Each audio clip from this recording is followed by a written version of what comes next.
fenômeno da interferência é um fenômeno típico, característico do comportamento ondulatório, ou seja, das ondas.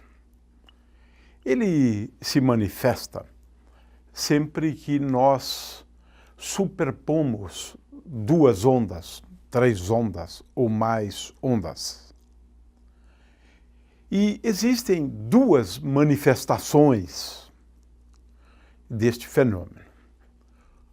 O primeiro é que a superposição de duas ondas, por exemplo, pode levar a uma onda resultante de tal forma que a amplitude da onda seja grande em alguns pontos do espaço e a amplitude seja pequena, nula, em outros pontos do espaço.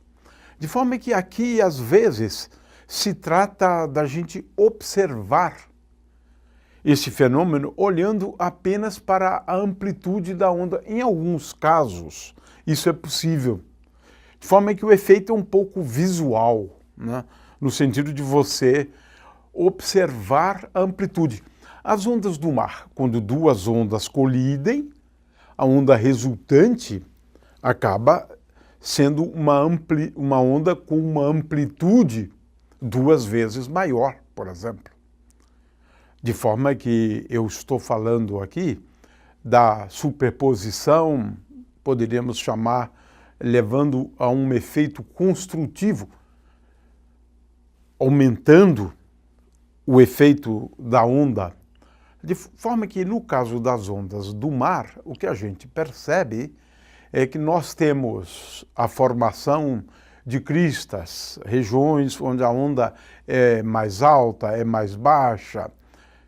Nós estamos falando aqui do efeito da interferência de ondas e que muitas vezes a gente pode observar visualmente, olhando para a amplitude. Agora, não dá para observar a amplitude de uma onda eletromagnética, mas dá para a gente observar a intensidade da onda eletromagnética. É possível sempre você dispor de algum arranjo para observar o fenômeno da interferência. Por exemplo, num tanque contendo água, você pode produzir ondas. E é isso que a gente vai observar nesse vídeo.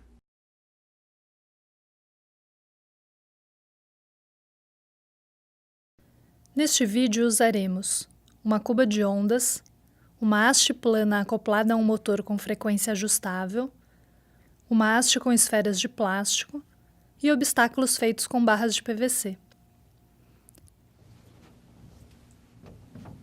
Iniciaremos ligando o motor, que fará com que a haste plana provoque um movimento vertical na superfície da água, formando ondas planas que são projetadas na tela por meio de um espelho. Se posicionarmos obstáculos de PVC na frente das ondas, podemos observar o fenômeno da difração, no qual as ondas tendem a contornar obstáculos formando ondas circulares.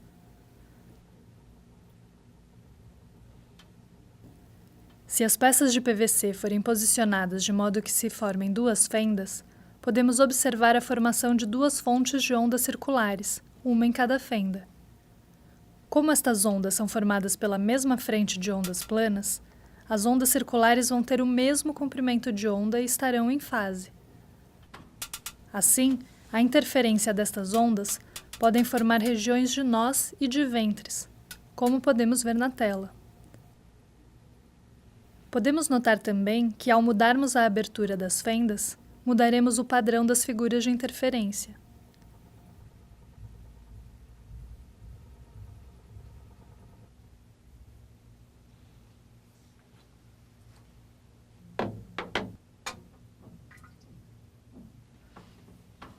Outra maneira de se obter interferência das ondas é por meio de ondas circulares formadas por duas esferas de plástico tocando a superfície da água.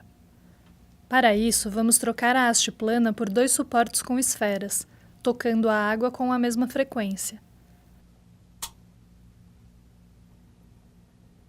Da mesma forma que as fendas, as ondas circulares formadas pelas esferas vão provocar interferências entre si, formando regiões de nós e de ventres, ou seja, regiões onde ocorrem interferências destrutivas e construtivas. No caso da luz, esse fenômeno foi observado pela primeira vez por Young, por meio de uma experiência que acabou ficando famosa, porque, afinal de contas, se tratava da comprovação de que a luz tem um caráter ondulatório. Nós temos aqui, então, 2 fendas, e a luz incide, e nós veremos hoje, vamos demonstrar isto, de que a superposição de ondas provenientes das 2 fendas levam ao fenômeno da interferência, aqui observado em termos da intensidade da luz. A intensidade da luz se reflete no que nós chamamos de uma luz forte, uma luz fraca ou ausência de luz. O fato é que, no caso da experiência da fenda dupla, nós vamos encontrar uma forma de observar o fenômeno da interferência acontecendo com uma luz. Fresnel foi um estudioso deste fenômeno e propôs mais 2 outros arranjos, o biprisma de Fresnel, por exemplo, ou o espelho duplo.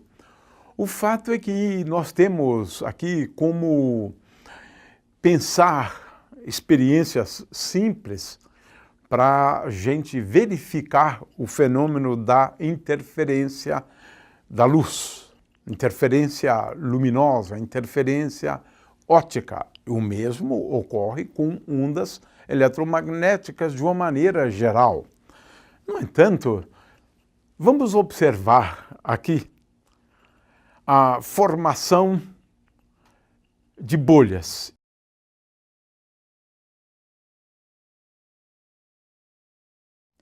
Neste experimento usaremos um anteparo branco, uma cuba de vidro com água e detergente, um aro recoberto com barbante e uma lanterna de luz branca. Iniciaremos a experiência ligando a lanterna e incidindo a luz inclinadamente sobre a cuba. Em seguida, mergulharemos o aro dentro da água com detergente para formar uma película de sabão. Podemos observar que a luz refletida na película será projetada no anteparo branco. Assim, conforme o líquido escorre, a espessura da película formada no aro vai ficando mais fina. Se esta espessura ficar da ordem dos comprimentos de onda da luz incidente, haverá interferência entre as ondas refletidas na primeira superfície e na segunda superfície da película de sabão. Estas interferências produzem as cores projetadas na tela. Por exemplo, as faixas verdes aparecem nas regiões onde ocorreu interferência construtiva para o comprimento de onda da luz verde. Da mesma forma, ocorrem interferências construtivas para as outras cores. Notamos também que, conforme o líquido escorre, a película vai ficando cada vez mais fina, e as interferências construtivas para a luz visível deixam de existir. Assim, a película vai ficando cada vez mais escura, indicando que está prestes a se desfazer. De forma que esse efeito, apesar de ser mais difícil de ser entendido, é uma consequência da interferência da luz. Ele é um pouco mais complexo, porque, claro que nesse caso, nós temos também o fenômeno da dispersão, mas esse é um outro problema. O fato é que temos aqui formas bastante simples da gente observar o fenômeno da interferência. Como eu disse antes, ele pode ser observado apenas olhando para a amplitude de algumas ondas, né? Mas, no caso da luz, isso não é possível. A gente observa a intensidade luminosa, que vai ser definido um pouco depois. O fato é que o fenômeno da interferência acabou sendo utilizado, depois de algum tempo, para construir interferômetros. Agora nós já estamos falando de equipamentos sofisticados, né?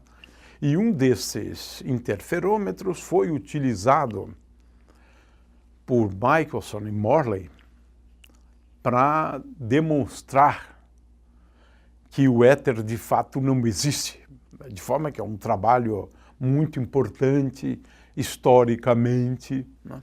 Utilizando o interferômetro. Interferômetros são utilizados ainda até hoje.